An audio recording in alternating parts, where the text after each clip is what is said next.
Alright guys, so in this video we are going to talk about where function values are positive and negative. When we're talking about function values, we are talking about the y values of the function, the y values in the order pairs of a function.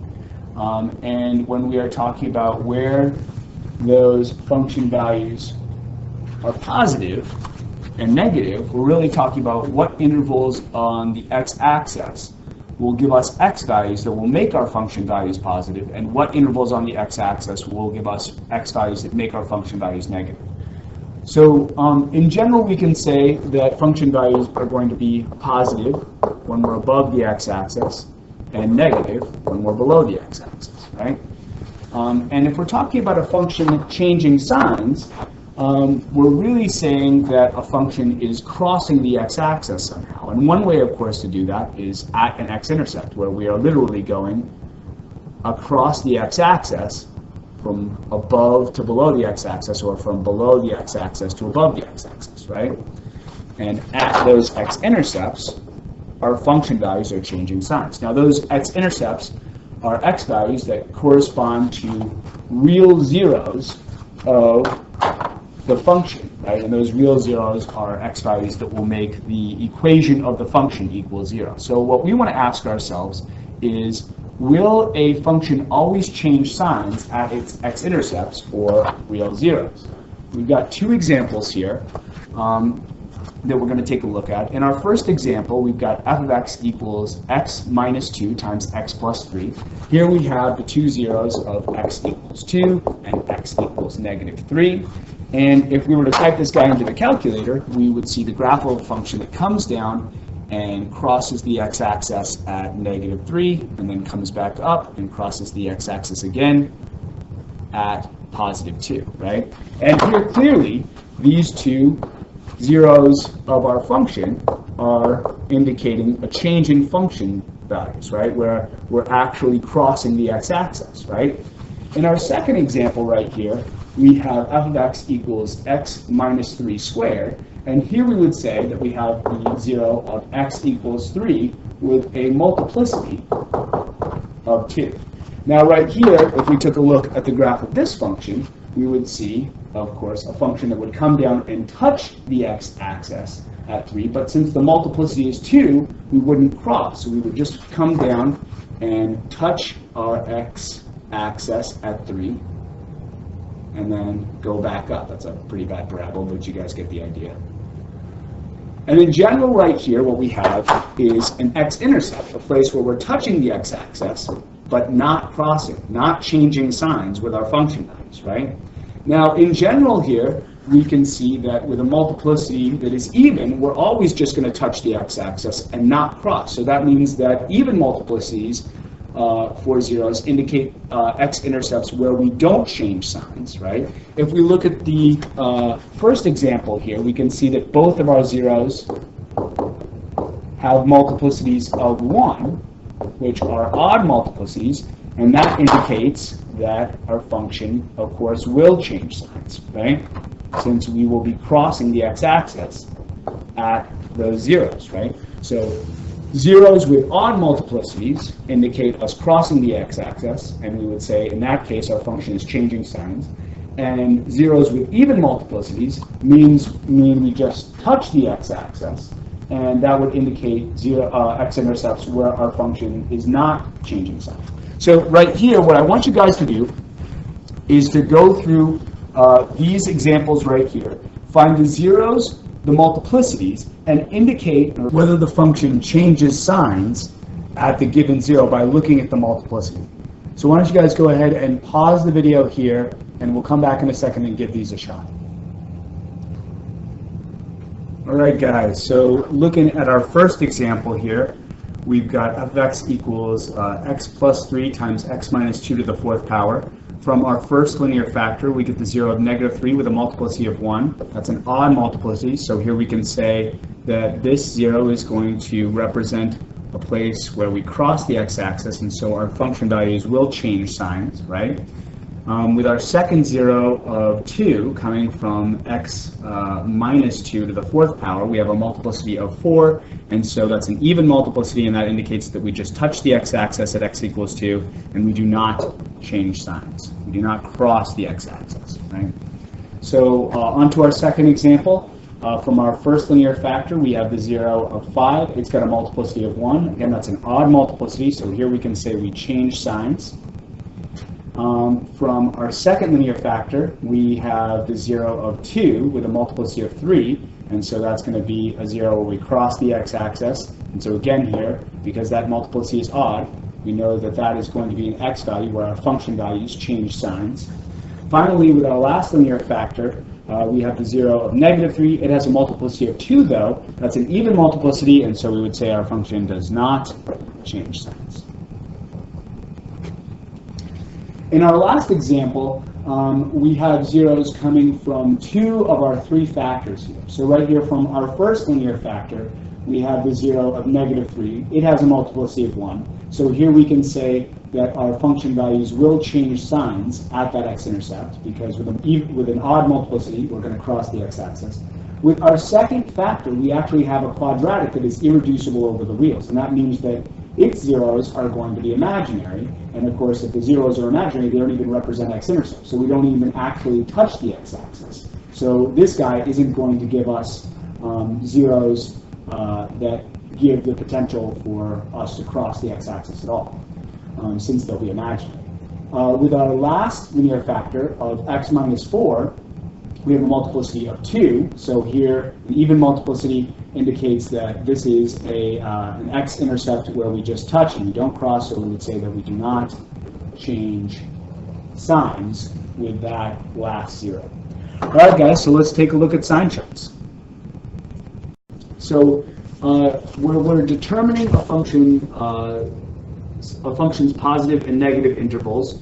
We're going to use sign charts to help us do this. And in general, we're going to say that a sign chart is a number line that models the x-axis and shows x intervals on which a function is positive above the x-axis or negative below the x-axis, right?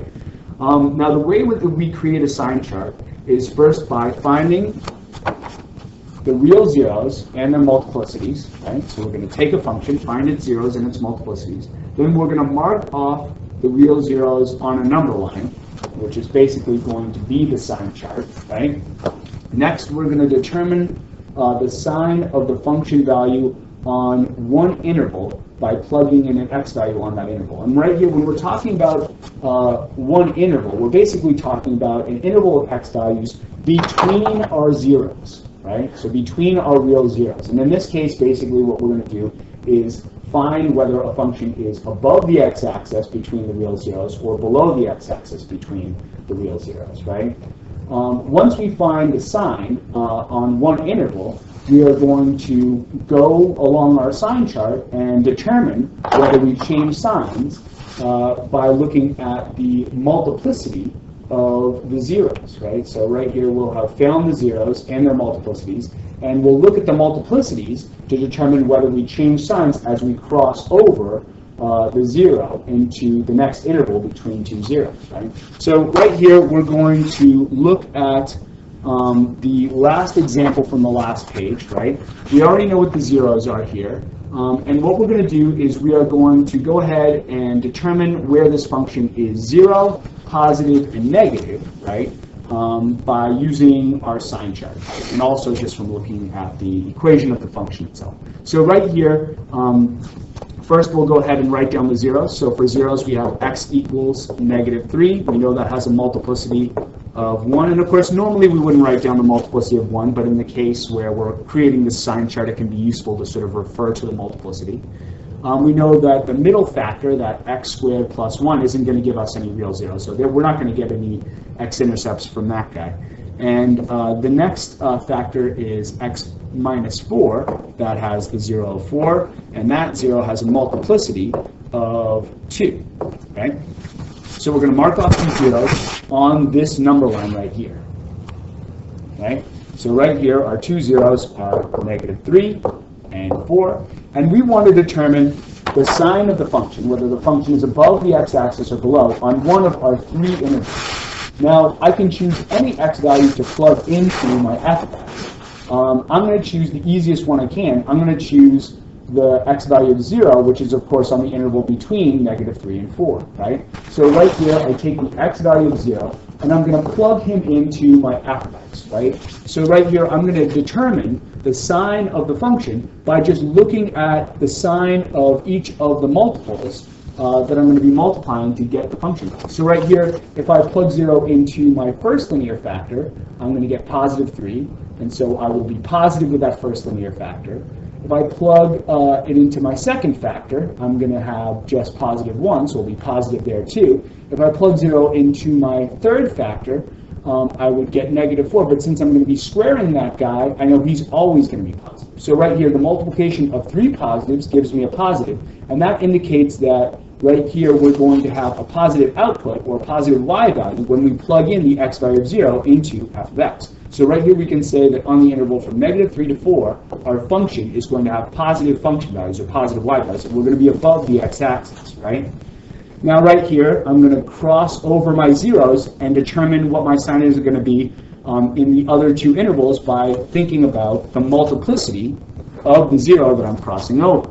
So right here, if I cross over -3, right, here I have a multiplicity of 1, which indicates that we actually cross the x-axis at the intercept of -3. So right here, when I cross over that -3 into my interval that goes from -infinity to -3, I can say that my function value is going to be below the x-axis on that interval, right? Because I crossed the x-axis with that odd multiplicity.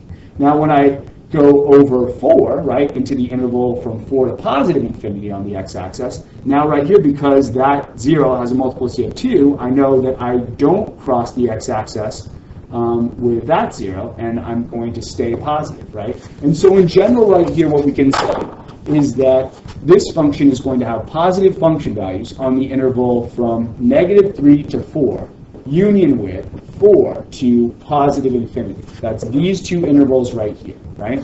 And this function is going to be negative, or it's going to have negative function values on the interval from -infinity to -3, right? Now right here, we actually have a graph of our function, and we can sort of look at the graph of this function and see that clearly we have negative function values from -infinity up until -3, right?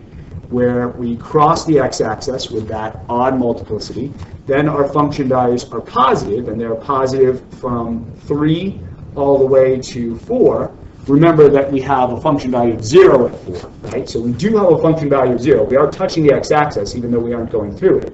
And then we're positive again from 4 to +infinity. So in general right here, what the sign chart has given us is a model of the x-axis that indicates what the sign of the function is going to be, what the sign of the function value, or the y value in the ordered pair is going to be for the given x intervals, right?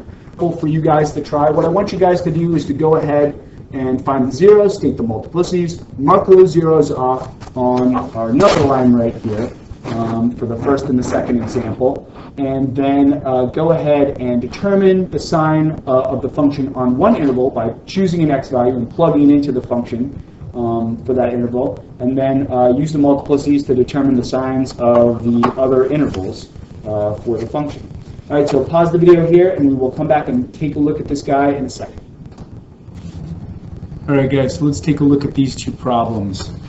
So in our first problem, we've got f of x equals x minus 3 times x plus 1 squared times x minus 2 cubed.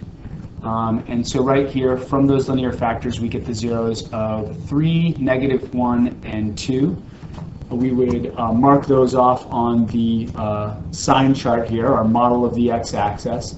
And then remember that we change signs when our multiplicity is odd, and we do not change signs when our multiplicity is even. So right here at this point, we just need to determine what one interval of x values is going to make the function, right? So in general, I would say that the easiest x value to plug in is going to be 0, and that's on the interval from -1 to 2. So right here, when we take 0 and plug it into our factored f of x, right here we are going to be negative with our first linear factor. We're going to be positive with our second linear factor, but in general we can say that whatever we would plug into that second linear factor would always come out positive because we're squaring the number that comes out of that guy. So right here, it just so happens that we get positive 1 when we plug in 0 and squared, but right here if we plugged in, let's say, negative 2 as an x value, we would get negative 1, but it would still be positive because we would still be squaring that negative 1 in the end when we multiplied all the linear factors, right? So we have, for the x value of 0, we're negative with our first linear factor, positive with our second linear factor. With our third linear factor, we get negative 2, and of course, when we cube that, it stays negative. So as it turns out, we're multiplying a negative, a positive, and a negative, and that's going to make us positive for the x value of 0. And right here, what we're saying then is that we're going to be positive for every single x value on the interval from negative 1 to 2, right? And then right here we can say that when we cross over the 0 of 2, since it's got a multiplicity that is odd, we are going to cross the x-axis, which means that our function values are going to change signs, and we're going to go from positive to negative, right? Then right here we can say when we cross over the 0 of 3, that again has an odd multiplicity, a multiplicity of 1, so we would change signs again and become positive on the interval from 3 to positive infinity with our function values. Now going in the other direction, when we cross over negative 1, the 0 of negative 1 has a multiplicity of 2, so we can say that our function values aren't going to change signs because that 0 of negative 1 is a 0 where we come down and just touch the x-axis instead of crossing. So we remain positive from negative infinity all the way up to negative 1, right? So right here, after we've filled in our sign chart, we want to indicate what intervals are going to make f of x positive and what intervals are going to make f of x negative. Right here, we can say that on the interval from negative infinity to negative 1, our function is going to be positive. And on the interval from negative 1 to 2, our function is going to be positive. And finally, in that last interval from 3 to positive infinity, we are also going to get positive function values. The one interval where we get negative function values is the interval from 2 to 3. And right here we've got a graph of the function, so we can actually see this. So I'm going to erase our work up here. And we can see our zeros of negative 1, 2, and 3, right? Those represent the places where we come down and touch the x-axis. Right here, with our 0 of negative 1, we've got a multiplicity that is even, so we don't cross, we stay positive after that negative 1. So we're positive from negative infinity to negative 1, and then we're positive again from negative 1 to 2. And then with the 0 of 2, we've got a multiplicity that's odd, so we cross. And actually, we're seeing ourselves cross like a cubic, which we can remember that because our multiplicity is 3, we're seeing the function cross like a cubic there. And then right here, we're negative function values. We have negative function values from 2 to 3. And then we cross again at 3 with that odd multiplicity of 1, and we become positive from 3 to positive infinity. So right here, we can sort of see what our sign chart has told us on the graph of the function itself. Okay, so let's go ahead and take a look at the second one. All right, guys, so for this last function, we've got a cubic, and we're going to need to factor this cubic to get at the linear factors that will give us our zeros. What we can see is that we can factor a negative 2 out of all 3 of the terms, right? And then when we factor that negative 2 out of all 3 of our terms, we get a quadratic that factors into x minus 4 times x plus 3.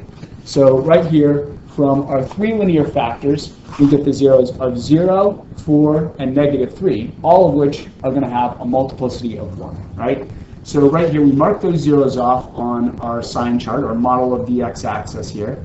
And at this point, what we want to do is determine one interval. Now, we can't plug in 0 because that is a 0 of the function, so it's not going to give us a positive or a negative. It's going to give us 0 when we plug it in. But we can plug in 1, and that's a pretty easy x value to plug in, and that's on the interval from 0 to 4. So right here, we'll take the x value of 1 and plug it into the factored form of the equation. So right here, when we plug into negative 2x, we get a negative. When we plug into x minus 4, we get a negative. And when we plug into x plus 3, we get a positive. So here we're multiplying a negative, and a positive, which is going to give us a positive output for the input of 1 for our function. So that means, of course, that we are going to be positive on the interval from 0 to 4, right? And in general right here, because our multiplicity is 1, as we cross over each of our zeros, we're going to change signs. So right here, crossing over the 0 of 4, we've got a multiplicity of 1, which means we're going to cross the x-axis, and our function values are going to become negative. In the other direction, as we cross over 0, again, we've got a multiplicity of 1, so we're going to cross the x-axis again, and our function values are going to become negative. As we cross over negative 3, that has a multiplicity of 1, so our function values go from negative below the x-axis to positive above the x-axis. And we can say that our function is positive on the intervals from negative infinity to negative 3 and from 0 to 4, and our function is negative. We have negative function values from negative 3 to 0, union 4 to positive infinity. And right here, if we take a look at the graph of the function, we're seeing that reflected, right? So type this guy into the calculator, and of course, get the appropriate viewing window, and you're going to basically see this graph, where right here we can see that we have we start out with positive function values coming in from negative infinity up until negative 3, where we have our first 0, and we cross the x-axis at that 0. And then we have negative function values from negative 3 to 0, and then we cross again at 0, and then we have positive function values from 0 to 4, and then we cross again at 4, and we have negative function values. Okay, guys, so we're going to do one more quick video, and then we are going to call it. The next video is going to be on sign charts for rational functions. And so we'll do a quick video there, and then we'll work on this stuff on Friday in class.